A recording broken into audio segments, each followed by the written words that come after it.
So my name is Owen, and I supervise this Port Hadlock Conservation Corps team. And this crew works for the North Olympic Salmon Coalition, and they do primarily salmon habitat restoration work throughout the Olympic Peninsula, ranging mostly from the Duckabush River about over to the Elwha River.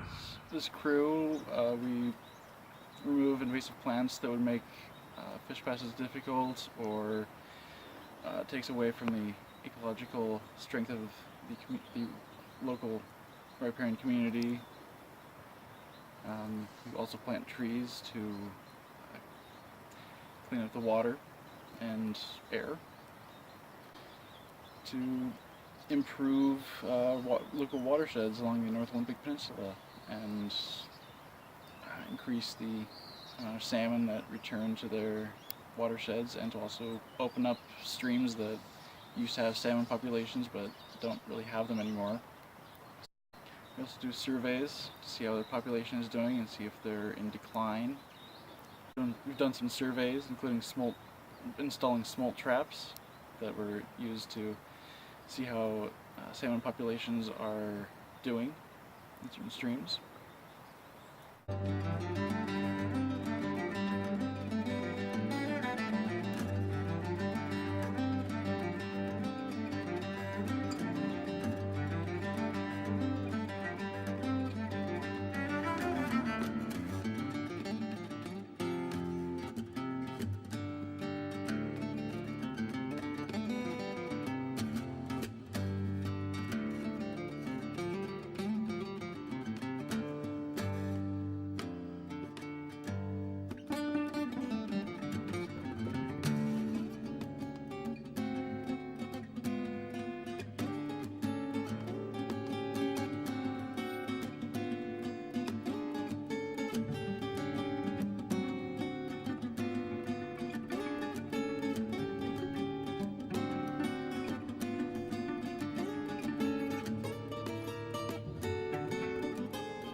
Our crew is a restoration crew, so we do a lot of planting projects.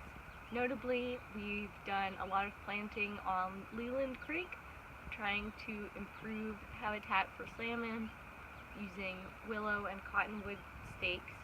We've also done a large planting project on the Dungeness River, planting conifers, shrubs, and willow stakes. We have done plantings at U.S. Fish and Wildlife properties, trying to improve nearshore habitat. On the Dungeness River, we've used a variety of tools to plant willow stakes into cobble, including using a rock bar or a portable jackhammer gifted to us by Peter Allen.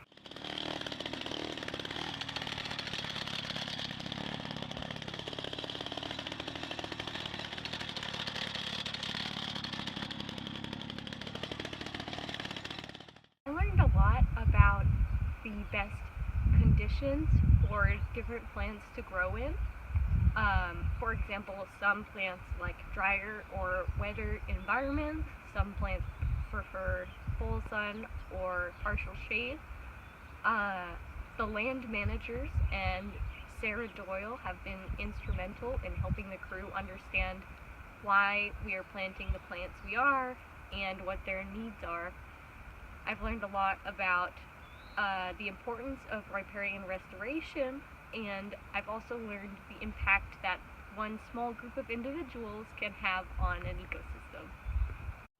So noxious weeds are plants that damage either the environment or have the potential to cause some kind of economic damage, like spreading into cropland or destroying forage area for farms or cattle, or weeds that are particularly undesirable in residential areas. Like, we've also controlled butterfly bush and scotch broom and some thistle, Canada thistle, and quite a bit of reed canary grass.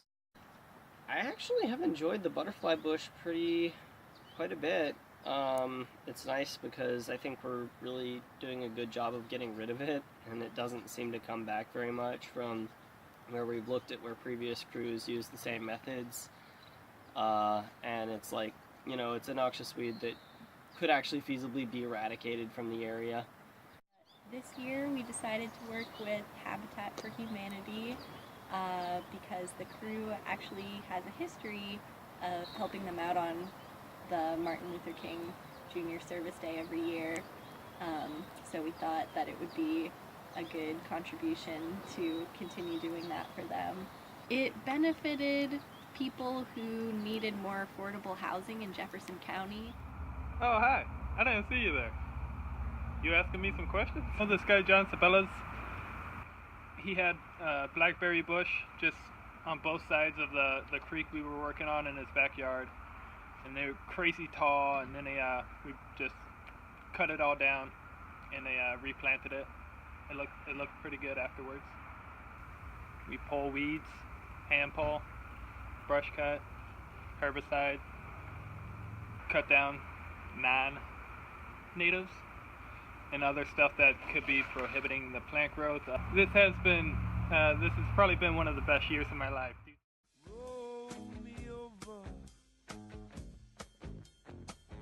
And I'll turn around.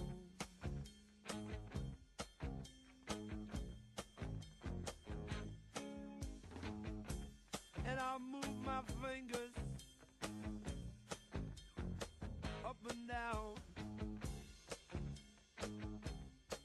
up and down.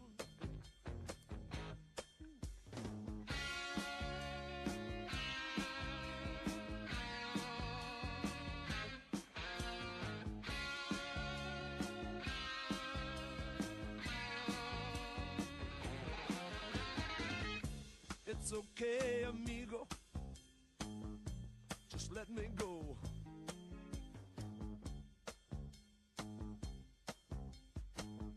Riding in the rodeo.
This year, I believe the crew planted around 22,000.